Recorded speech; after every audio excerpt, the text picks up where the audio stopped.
It's good, family. It's your boy JT from the Twisted Tongue podcast. First up, rest in peace, Kobe. That was, man, really tragic to lose for a father and daughter to both be lost at the same time, to lose both of them at the same time. That's a travesty. And, man, rest in peace, Kobe. So we hear a lot that's going on in mainstream media with Kobe Bryant and his rape case. And that was such a long time ago. A lot of people, except for in the media, a lot of people that's on YouTube were really young at that time. And I'm hearing a lot of people talk about it. And no one really know the story because a lot of people were so young that it just went over their heads as far as just regular street people. But the people in the street back then, which was us, we was a little bit younger then, but we were grown at that time. We, the streets and entertainment, they run in circles. There's always somebody who cuts someone's hair, someone who drives for someone who gives a celebrity the things that they need. The circle always run together, where you always know someone.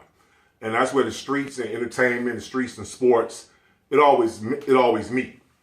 So we always knew what went on and what had happened with Kobe back then.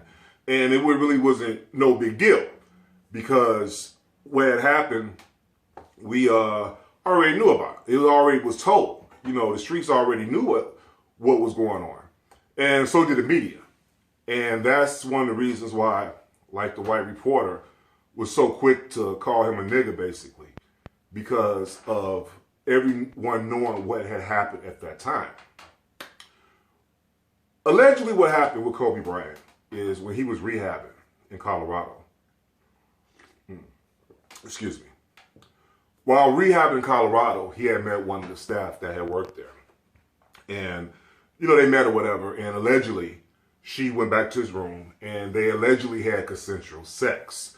That was never really the issue when this had happened. That's why when you hear people talk about it today, they're talking about it as if it was a full-on rape, date rape, or, you just taking what you want because you can't get it. Allegedly, that's not what happened here. What was allegedly told to us and what we knew, that pretty much she went to his room to have consensual sex. And let's just say she did consent to him having parts of her body, but allegedly there was other parts that she wasn't trying to get down with.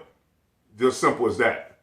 She just wasn't trying to get down with it. And let's just call it what it is. I mean, he ass smashed her. And she wasn't really feeling that. And that's what the whole basis of him raping her was about. That not so much that she didn't consent to sex. And that's why he said in his statement that he had made at that time that he thought it was consensual.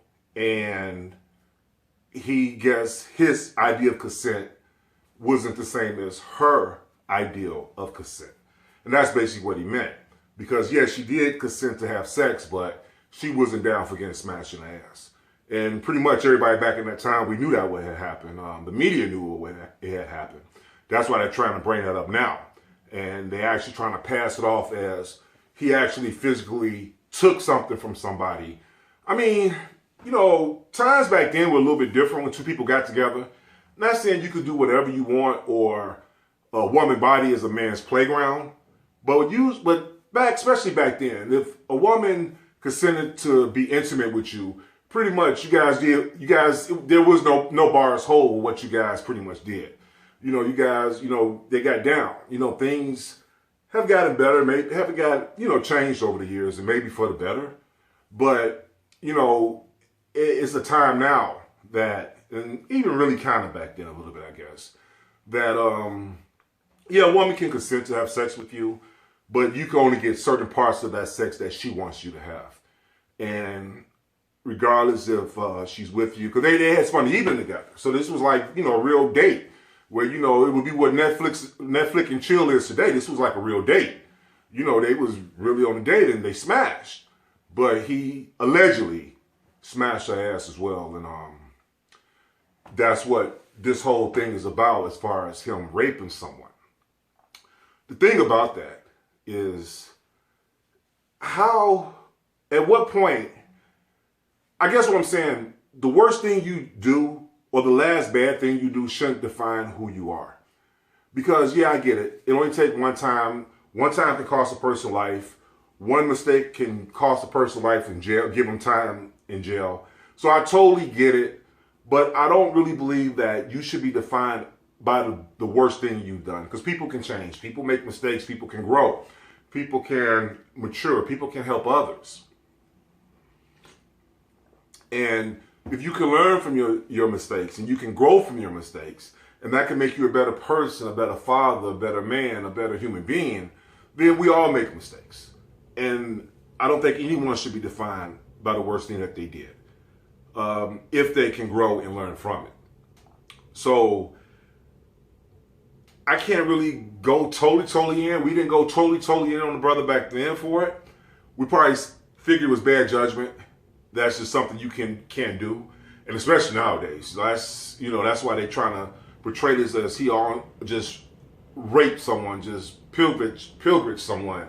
And that really wasn't the case what happened. So rest in peace, Kobe Bryant. And man, this is a hard one. This is a hard one to even talk about. I don't even really feel comfortable even talking about it. But I just can't sit back and continue to watch these people come at him with this rape that when they know the story, they know what happened, they know the situation. And he settled. She didn't press charges against him. They settled. He settled with her. And he even talked about it. So rest in peace, Kobe. I'm your boy JT, Twisted Tongue Podcast. This right here was a hard one. Peace and love, y'all.